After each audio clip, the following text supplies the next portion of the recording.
Hello everyone, and welcome to an overview of the pregnancy episodes definition algorithm that was developed within the National COVID Cohort Collaborative. My name is Kate Bradwell. I work at Palantir.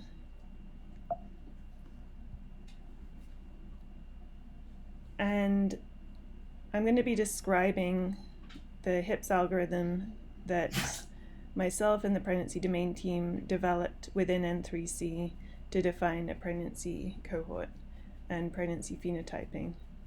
So this involved defining pregnancy start date and end date within the data where present, and providing clinician validation for the inferred pregnancy episodes and their gestational timing. So why do we need pregnancy episode definitions and gestational timing for pregnancy episodes in N3C? So this pretty much unlocks all of pregnancy and maternity research when you have pregnancy episodes defined. It's very difficult to do research in that area in EHR data unless you have the start and end of pregnancies defined. And this isn't a straightforward process. It involves a lot of clinician information on retry periods, term durations, gestational timing estimates, dealing with inaccuracies in the data, also data missingness, and still being able to infer accurate pregnancy episodes.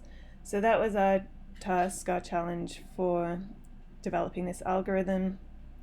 But once you have the pregnancy episodes, you can, for example, perform research on outcomes. So many outcomes in pregnancy are gestational timing dependent. So without week level accuracy, one cannot identify certain outcomes such as preterm birth, spontaneous abortion, stillbirth. Also, exposure outcome relationships are linked to various stages of fetal development, and it's very important to have accurate estimates of the stage of fetal development at any specific time for any patient within the EHR data. Within N3C EHR data, we had a variety of types of missingness of data. For example, in this first case, you're seeing that there are frequent antenatal and postpartum visits recorded. This is typical of high-risk pregnancies, but this is the ideal case where you have both the pregnancy detection, antenatal visits, delivery, and postpartum follow-up present and recorded in the data. Less frequent visits and delivery recorded is another scenario where you may not have as many antenatal visits in the data present or any evidence of antenatal visits at certain periods during the pregnancy. You might have missing pregnancy detection information, and so it's very difficult to infer a precise start date for those types of pregnancies and gestational timing. You also might have a missing outcome. This is the third case shown here, and so you have to try to infer the gestational timing accurately and at least have evidence of when the pregnancy took place, despite not being able to infer the precise end date of pregnancy. And then there are delivery-only visits, so this is often the case with, say, spontaneous abortion. So you might have just the outcome recorded and no evidence of any antenatal visits in the data. So that these types of scenarios really made it a challenge to accurately define pregnancy episodes in the EHR data. An overview of our approach, what steps we had to perform to develop this algorithm, this composite algorithm. So the algorithm itself is called HIPPS, Hierarchical Inference of Pregnancy and Pregnancy Progression Signatures. And we first had to identify pregnant persons, so women of childbearing age with concepts specific to pregnancy, plus at the same time identify pregnancy concepts, so OMOP concepts in the EHR data of N3C related to gestational timing and pregnancy. Then with those two components, we applied the HIPPS algorithm, which included an initial algorithm we call the HIP algorithm, which was heavily based on the Macho et al. 2018 paper, which described definition of pregnancy episodes in EHR and claims data. Then we added to that algorithm with a more precise pregnancy progression signatures algorithm, so the PPS algorithm. So this is looking specifically for a sequence of concepts occurring in the data that indicate a progressing pregnancy. And then we applied the estimate start date algorithm, which more precisely infers the pregnancy start date for the pregnancy episodes. And so the HIP algorithm, the PPS algorithm are inferring the pregnancy episodes. The ESD algorithm is inferring the precise start and gestational age of those episodes. Then at the end, the final output is deriving pregnancy episodes, so a pregnancy episodes data set with metadata. So as I mentioned, you first have to filter to initial pregnancy concepts and pregnant persons. And so these are the steps. We obtained a population of persons biologically eligible for pregnancy, then filtered to persons that have clinician-curated high-confidence pregnancy concepts, identified pregnancy-specific concepts. So we looked at within those individuals that had those high-confidence pregnancy concepts, which other concepts were specific to them and not the general population or anyone else, and then verified that with those concepts with clinicians, and we deemed those pregnancy specific. Then we gathered initial pregnancy gestational timing concepts and further pregnancy outcome concepts that we saw present in the data. And then we filtered to persons with any of the resulting pregnancy concepts to obtain an initial pregnant cohort for this HIPPS algorithm to infer pregnancy episodes.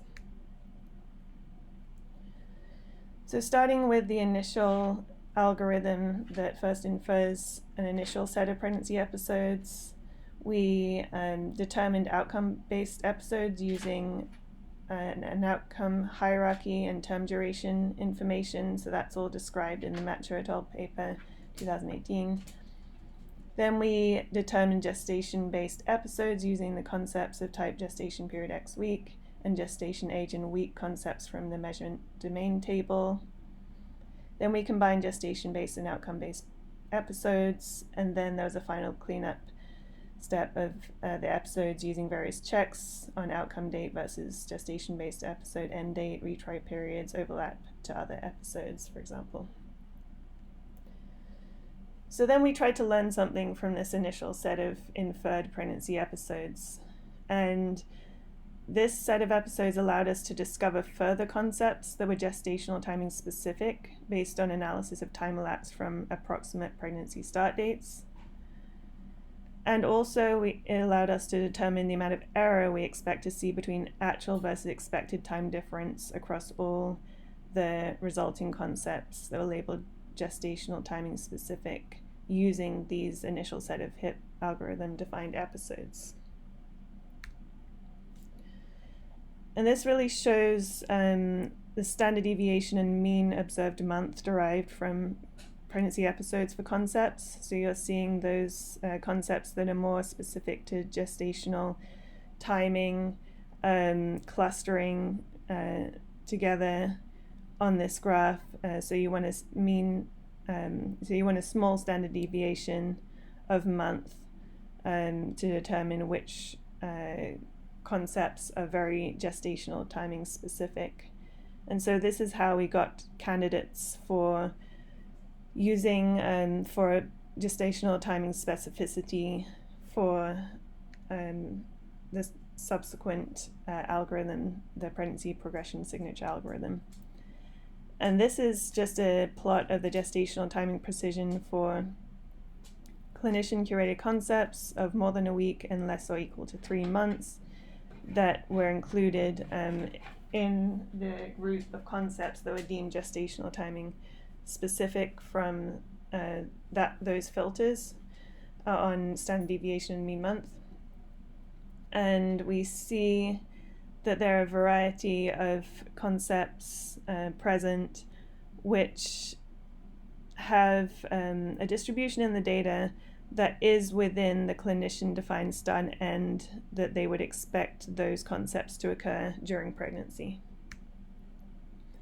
And so with this further information, this larger group of concepts, we then applied the progression signature algorithm.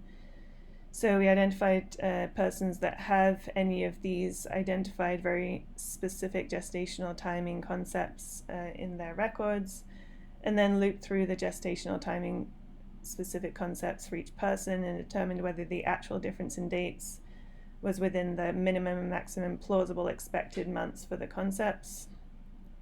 And then we cleaned up the episodes using various checks for episode length and removed any episodes that had any patients that had more than 5 episodes in any 1 year. So this is just 2 scenarios for the pregnancy progression signature algorithm that shows that how the iterations were performed over these gestational timing specific concepts. So for each concept you find in the patient records, you iterate both forward and back and surrounding, looking at surrounding concepts and seeing, based on the gestational age assigned from the nature of the concept, is the difference between the concepts what you would expect. For example, if you had gestation period 10 weeks, then gestation period 15 weeks, is there an actual difference in 5 weeks between those in the patient timeline? And so we performed a series of these detailed iterations to check for an actual progression of pregnancy that we are confident in across the episodes. Then, after applying these 2 algorithms for pregnancy episode inference, we applied the estimated start date algorithm. So this is to assign precise start dates to the inferred episodes. So we first obtained maximum and minimum plausible start dates for each concept, and then determined overlap between concept start and end date concept start date estimates. So when you work back to the plausible start date from concepts, we're determining if there are multiple concepts and they're all extrapolated back to an inferred start date, is there overlap between those concepts and when the start date is inferred. And then within that, select the most likely start date from the overlapping episodes, and then assign a level of precision to the start date estimate based on the evidence we're seeing from the concepts extrapolated back to the estimated start date. So this shows this process in more detail. So for each concept that you're seeing in the pregnancy episode timeline, we're mostly looking at concepts that occur towards the end of pregnancy, because we performed empirical analysis to determine that there is a lower standard deviation of when those types of concepts are occurring from inferred start dates for the concepts that occur later in pregnancy. So we place more importance on using the concepts later in pregnancy to extrapolate back and infer start dates.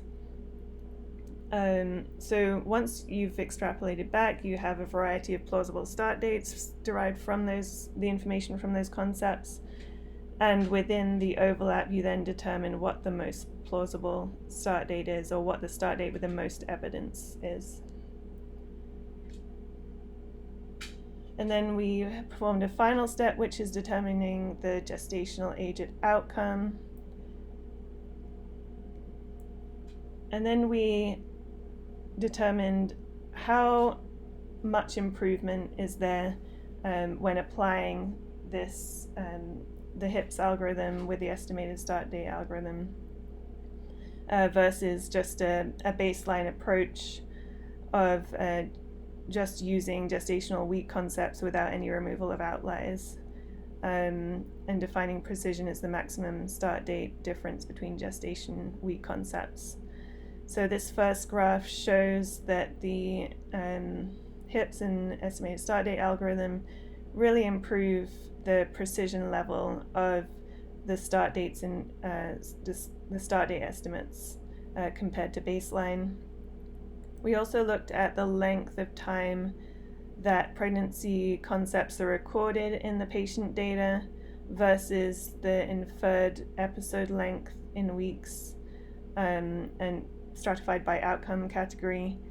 And using the HIPPS algorithm, we managed to infer what we expect in terms of the distribution of pregnancy lengths based on outcome category.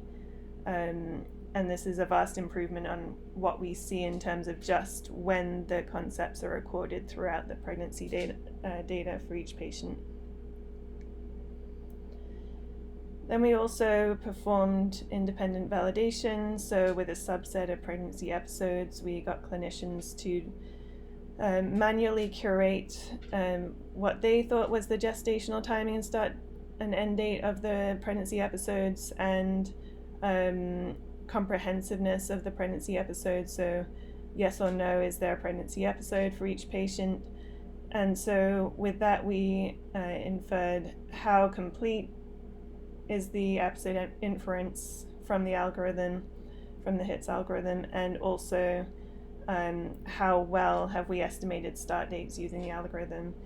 And we managed to get very good results for that. We also used an informatics-based validation where we took clinician-validated concepts that were independent to those used in the algorithm definition, which were also known to be occurring specifically within pregnancy at a range of 4 to 10 months. So say a concept can occur anywhere between month 2 and month 6 of pregnancy, then that would be included here. And it indicated that a large proportion of the concepts overlapped with the expected gestational timing ranges for episodes. So that also provided confidence that there is a complete set of episodes being inferred and the gestational timing is being inferred accurately. So the pregnancy episodes from HIPPS is a resource for N3C. So as I said, it unlocks pregnancy and maternity research across this particular EHR database, and we've provided the code and the data set derived from applying the HIPPS algorithm to the knowledge store, which is in N3C, which means that other researchers can take advantage of this pregnancy episodes resource and perform their own research using it. We also consider that the HIPPS algorithm is a resource for defining pregnancy more broadly in EHR data. So with the methods that we've developed and the way we've chosen the concepts, the way we've assessed the gestational timing specificity of concepts, these are approaches that can be applied to other EHR data sets. And we can uniquely leverage and take advantage of an inherent feature of observational EHR databases, concepts that contain both range-based and point estimates for gestational timing. So especially in our estimate start date algorithm, we've taken advantage of the fact that we use start date estimates that are both range-based and point estimates, such as gestation period X week concepts, for inferring the most precise start date possible. And this is an approach that, or an algorithm, especially for the start date estimation, that hasn't been used before in the literature. Similar approaches have been used, but not specifically the way that we applied the start date algorithm. So this is definitely a contribution to the field and useful for other researchers intending to perform a similar type of inference and gestational timing estimation on their EHR datasets. And from this work, we published in JMIA Open. So as you can see, we have the same approach as I've just described in this manuscript. So an overview of the process as a whole, also describing the algorithms for pregnancy inference and start date estimation. And so this is something that is a useful resource for researchers. Also, this links to a GitHub, which shows various scripts that are used for inferring episodes and the pregnancy start date estimation, and a description of how to reuse these scripts in your own with your own analytic tools or your own EHR data source. So then also, as I mentioned, we have this knowledge store item in N3C, the HIPPS pregnancy cohort dataset knowledge store item, and that includes the code, the dataset, documentation on what all the variable names are. So this is the code repository that contains the Spark optimized code to infer the episodes. Also, this is the dataset that's derived that can be readily used for research on maternity and pregnancy. And also just to show the documentation. So this contains all the definitions of our variables that we used both within the algorithm and also kind of metadata such as preterm birth, etc., preterm status.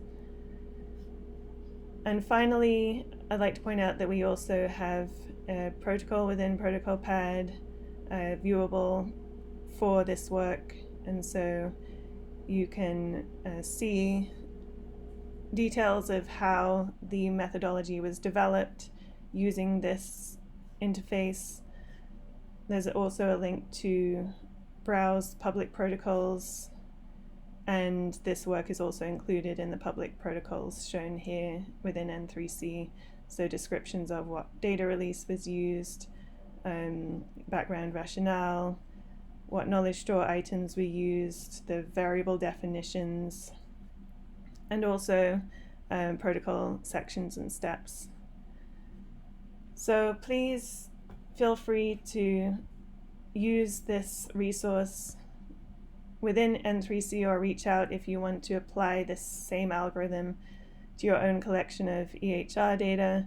We're happy to help, and thanks all for listening.